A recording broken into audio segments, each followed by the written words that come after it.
മനുഷ്യൻ്റെ ജീവിതത്തിൽ പല കാഴ്ചകൾ കാണുന്നു, അഭിപ്രായം പറയുന്നു, അഭിപ്രായം പറയാതിരിക്കുന്നു. അതൊക്കെ ഓരോ മനുഷ്യൻ്റെ അവസ്ഥ പോലെയായിരിക്കും. പിന്നെ പ്രതികരിക്കും, പ്രതികരിക്കാതിരിക്കും, അങ്ങനെയൊക്കെയാണല്ലോ മനുഷ്യൻ. എന്തുകൊണ്ടാണ് മനുഷ്യൻ എന്ന് പറയുന്നത് വെച്ചാൽ, നമ്മൾ ചെയ്യുന്ന പ്രവൃത്തിയെ നമ്മൾ ശ്രദ്ധിച്ചുകൊണ്ടിരിക്കുമ്പോഴാണ് എന്തൊക്കെ ചെയ്യുന്നു, ആരോടൊക്കെ സംസാരിക്കുന്നു, എങ്ങനെ പെരുമാറുന്നു, അവർ തിരിച്ചെങ്ങനെ പെരുമാറുന്നു, അങ്ങനെയൊക്കെയാണ്.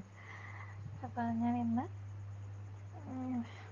എന്തുകൊണ്ടാണ് നാഗയുടെ വീഡിയോസ് എനിക്ക് പോസിറ്റീവായിട്ട് തോന്നി, അതായത് അവർ തന്നെ പറയുന്ന നല്ല നല്ല പോസിറ്റീവ് കാര്യം, ജീവിതത്തിൻ്റെ യാഥാർത്ഥ്യമായ, അവരുടെ ജീവിതത്തിൻ്റെ യാഥാർത്ഥ്യമായ വാക്കുകൾ അല്ലേ. അപ്പോൾ ഒരുപാട് പേര് അവരുടെ വീഡിയോ എടുക്കുന്നുണ്ടാവാം, എടുത്തു കഴിഞ്ഞതുണ്ടാവാം, അങ്ങനെയൊക്കെ. അപ്പോൾ എനിക്ക് തോന്നിയത്, അവർ പറഞ്ഞൊരു വാക്കുണ്ടായിരുന്നു, ഏതൊരു കാര്യത്തെയും ഗുണമായാലും ദോഷമായാലും നമ്മുടെ മനസ്സിന് പോസിറ്റീവ് നൽകുക.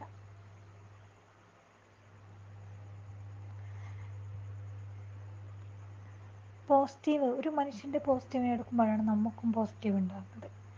അപ്പോൾ ഞാൻ ചിന്തിച്ചു, ഒരാളുടെ വേദനകളും യാതനകളും ഒരു പക്ഷെ വിമർശിച്ചും കൊണ്ടും വിമർശിക്കാണ്ടും ഇടാം. വിമർശിക്കാതിരിക്കുമ്പോൾ അല്ലെങ്കിൽ വിമർശിച്ച് ചെയ്യുമ്പോൾ അവരുടെ വേദനാപരമായ കാര്യങ്ങൾ കൂടി നമ്മൾ ഏറ്റുവാങ്ങേണ്ടി വരും. ആ ഒരു ചിന്തയായിരുന്നു എന്നിലേക്ക് എപ്പോഴും നിറഞ്ഞു നിന്നത്. ആര് തന്നെയാണ് ഒരു മനുഷ്യൻ്റെ വേദനകളെ ഏറ്റുവാങ്ങാതിരിക്കണമെന്ന് ഞാൻ ആഗ്രഹിക്കാറുണ്ട്. അത്തരത്തിലുള്ളൊരു ചിന്തയായിരുന്നു എൻ്റെ മനസ്സിൽ. അപ്പോൾ നാഗയെ ഞാൻ അതിലെ പോസിറ്റീവായ കാര്യത്തെ എടുക്കുമ്പോൾ അവരിലും പോസിറ്റീവ് നിറയും, എന്നിലും പോസിറ്റീവ് നിറയും എന്നതാണ് മനസ്സുഖം.